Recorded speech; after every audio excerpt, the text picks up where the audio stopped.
Good afternoon, Desert Hot Springs. I'm here in my home in Desert Hot Springs, and I wanted to give you the first of a few videos that I wanted to create to let you know a little bit about me and where I come from, what state I'm from, some pictures of my family, what high school I went to, and just different things like that. So I'm RJ Gibney. I'm Steve RJ Gibney. I'm running for mayor here in Desert Hot Springs. And the first thing I wanted to show you is just some pictures of my childhood, my family. So here's me at my younger days. I want to show you a little picture of me when I was younger. I don't have any real baby pictures, things like that.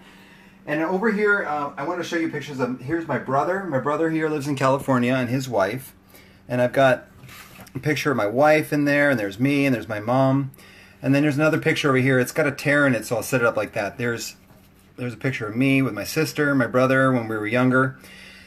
Here's my picture of my grandfather. He was in the military band back in the 40s, World War II. So he was a singer in a band, and loved him very much. But it all started out in New Hampshire. I'm from New Hampshire. I was born in 1972 in the state of New Hampshire. I was born in Manchester, New Hampshire. I spent my first 16 years of life there. I enjoyed it very much. We used to water ski on the lakes, on the rivers. It was a great place to grow up. I shoveled the driveway for years and years, would have snow days in school. My dad was born in Southern California, David Gibney, and when he was in the Air Force, he was placed in New Hampshire, in Manchester, New Hampshire at Grenier Field. That was where he was located in the Air Force. Went on a blind date, met my mom, stayed, raised a family. My mom is from New Hampshire, and her whole family comes from New Hampshire. So after 22 years, they raised us. They did very well. We had a really great childhood. I had a lot of fun living in New Hampshire. My brother was old. My brother is older than me. He's 6 years older than me. His name's Mike. I've got an older sister also. She's 4 years older than me. Her name is Tammy. So I'm the youngest of 3 kids. So after 22 years, my parents decided they weren't going to hang on their marriage anymore, and it happens. And it was tough, but I made it through it. Well, after that, when I was 16, I decided I was going to stay with my mom, and my mom and I decided we were going to relocate to Florida. But I wanted to give you the first part, which is this early part of my life, in one condensed kind of video, and then I'll expand more on my life in further videos.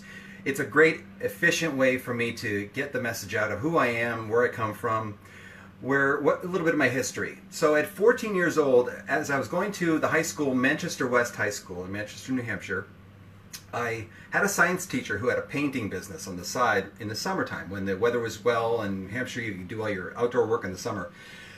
So I worked for him as a teenager, and we had a great time. I worked with a lot of friends of mine, got my hands really broken in on hard physical work, which is what I love to do. I like to just get in there and do the physical work. It makes me feel good. I'm very fulfilled when I do that kind of work.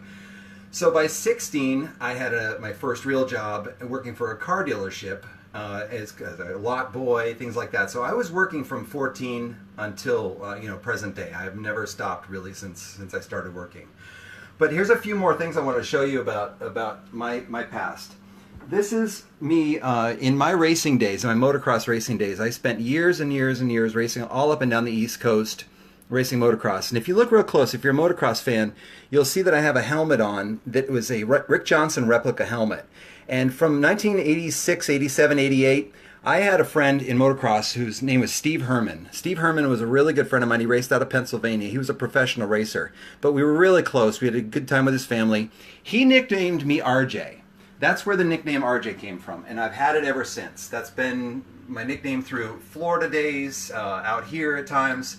It was mostly East Coast, but I really, that was some of the best times of my life besides my family. So I wanted to go to be RJ again because I had the most success. I had a racing career at the amateur level, and I want to show you some of the pictures of that.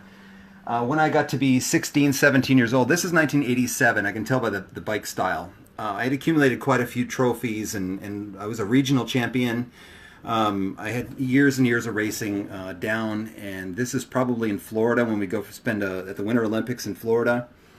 That was all prior to my graduation of high school. This was 1988. It was my NMA card, National Motocross Association card.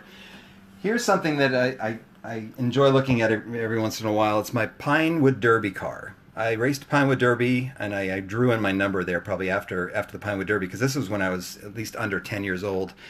But I did race my car in there. I don't know if I won or not. I can't remember. But in my junior high days, I took part in the shop classes. I would take part in the print shop, and this is where I made these. I still have these left over from print shop, probably high school, because it's either junior high or high school. I don't think that's me. I think that's a pro rider right there, probably David Bailey. But I incorporated my passion for racing and being very competitive. I've always been extremely competitive. I've always wanted to win in whatever I do.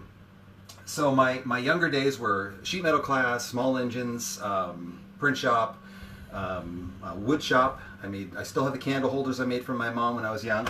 So my younger days were filled with a really good life. I'm very, very pleased. My parents spent a lot of money to get me around the East Coast, get me racing and at a competitive level, and I thank them very much for that. So I'm going to try to keep this video in that kind of time period, that time frame, up until graduating high school.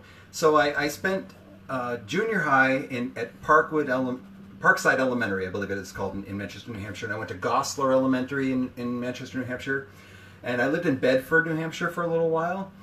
And I went to Manchester West High School for my first 2.5 years of high school.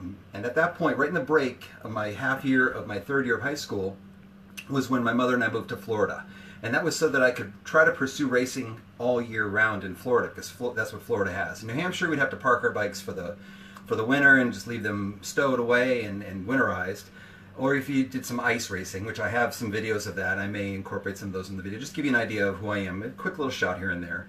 But after my parents divorced, moved to Florida, my mom tried racing all year, but on my mom's salary, we just couldn't do it. We needed my dad's salary. My dad decided that he wanted to go a different direction. He burned out of it, which I don't blame him. He spent years driving motorhome up and down the East Coast with me, and he started a new life with a new wife, and I get that. So I have here for you my high school diploma, which I earned from Hudson High School. After we moved to Florida, we settled in Hudson, Florida, which is just north of Newport Richey, and that's where I graduated high school. I made a lot of friends there. That's right in the area where my mom still is. My mom's still there. My sister followed myself and my mom down to Florida a year or two after we moved there. Gave them opportunities to enjoy the outdoors like they did in New Hampshire, except year round. So I have a nephew and 2 nieces in Florida, and I have my sister there, and she's remarried, so she has a first husband in Florida and her second husband who she's with in Florida.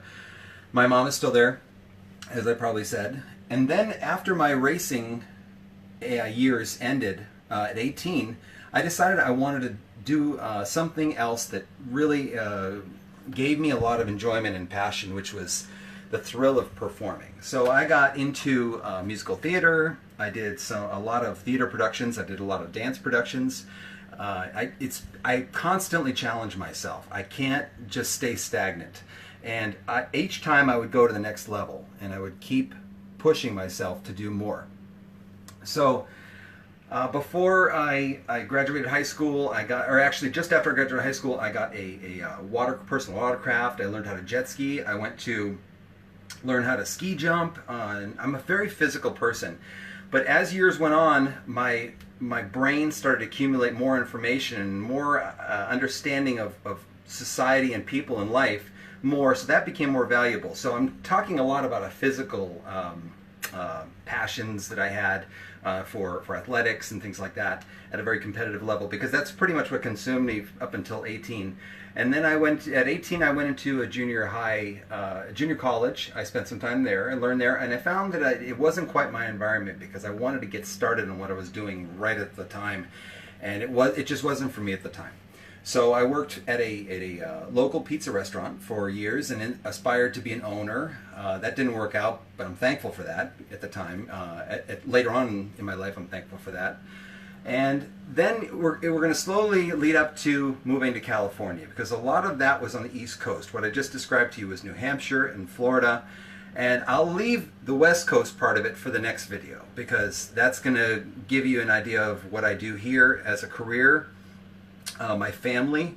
But I will leave you this video with a little jump ahead past my 18, 19, 20 years old to about my mid-20s, when I met the love of my life. And I love her to death. We get along very, very well. We've been married almost 20 years, and I wanted to show you a picture of our wedding day. This is my wife on her wedding day, and that's myself over there in our falling photo album. So that's going to lead us into what will be the next video. That phase of my life and my kids and how it led me to here. But I'll probably break it up into 2 more videos, give you a little bit of a backstory into post-high school up until when my kids were probably young. Just so you can get an accurate idea of who I am. Alright, well that's my video for right now, and look for more videos because I'm going to be posting quite a few more. I want to post my plans for the city, the words escaping me with so many things going on, but it's what I intend to do in this city. It's where I plan to take the city and what direction I'm going to take you guys in if I get your vote, of course. So with that, I bid you adieu, and I ask you please vote for Steve R.J. Giboney for Desert Hot Springs Mayor.